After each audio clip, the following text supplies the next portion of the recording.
ہم مرتے اور پستے رہیں گے یہاں تک کہ ہم واپس آ جائیں۔ ایسوب اپنی کتاب کہانیوں میں لکھتا ہے کہ بھیڑیں نگران کتوں کی وجہ سے پوری طرح محفوظ تھیں اور ان کتوں کے علاوہ کوئی بھی بھیڑیوں کو اپنی مرضی کے مطابق بھیڑوں کا شکار کرنے سے نہیں روکتا تھا۔ بھیڑیوں نے آپس میں ایک اجلاس کیا اور اس نتیجے پر پہنچے کہ وہ اپنے سخت دانتوں میں بھیڑوں کا لذیذ گوشت تب تک نہیں کھا سکتے جب تک کہ نگران کتوں کو راستے سے نہ ہٹا دیا جائے، اور اس کے لیے کوئی چال چلنا ضروری ہے۔ بھیڑیوں نے ایک قاصد بھیڑوں کے پاس بھیجا تاکہ وہ ان سے کہے کہ ہماری دشمنی ہمیشہ کیوں رہے۔ اس دشمنی کی وجہ یہ شرارتی کتے ہیں جو ہم پر بھونکتے رہتے ہیں، آپ انہیں اپنے سے دور کر دیں، پھر دوستی اور امن کی راہ میں کوئی رکاوٹ نہیں رہے گی۔ بھیڑوں نے یہ میٹھی باتیں سنی اور انہیں دل سے قبول کر لیا، چنانچہ انہوں نے نگران کتوں کو ان کے کام سے فارغ کر دیا اور انہیں ریوڑ سے دور کر دیا، اور پھر اگلے ہی دن بھیڑیے بھیڑوں کا گوشت بڑے مزے سے نوچ رہے ہیں۔ یہ قصے اور مثالیں الفاظ کی بجائے اپنے معنی میں سمجھی جاتی ہیں۔ عروج کے دنوں میں اس امت کے پاس خلافت کی شکل میں ایک ایماندار اور وفادار چوکیدار تھا،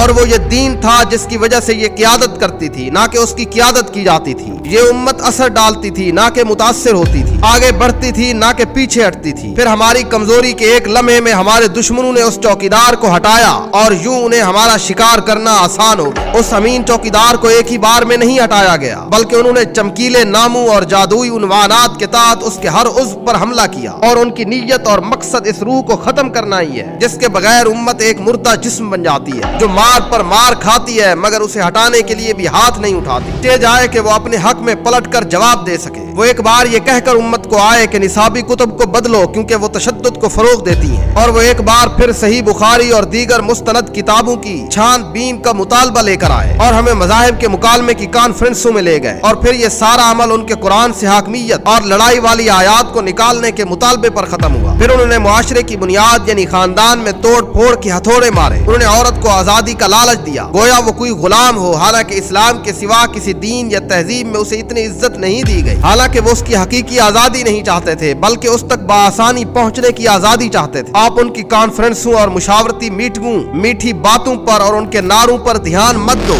حقیقت ان کے مفکرین کے منہ سے سنو۔ تھامس پین اپنی کتاب عصر العقل میں کہتا ہے کہ اب صورتحال بدل گئی ہے اور مسلمان ہماری مٹھی میں ہیں، لیکن جو ایک بار ہو چکا ہے وہ دوبارہ بھی ہو سکتا ہے۔ بے شک وہ جذبہ جو محمد الرسول اللہ نے اپنے پیروکاروں کے دلوں میں بھرا ہے وہ کبھی بجھنے والا نہیں۔ وہ اچھی طرح جانتے ہیں کہ ہم ایک ایسی امت ہے جو بیمار تو پڑتی ہے مگر مرتی نہیں، اور وہ اب جو کچھ بھی کر رہے ہیں وہ صرف بیماری کی مدت کو لمبا کرنا ہے۔ یہ بیماری ختم ہو جائے گی لیکن تمہیں اپنا علاج کرنا پڑے گا، تمہیں سر اٹھانا پڑے گا، تمہیں پھر اسی مقام پر لوٹنا پڑے گا جس مقام پر تمہیں لوٹا گیا تھا۔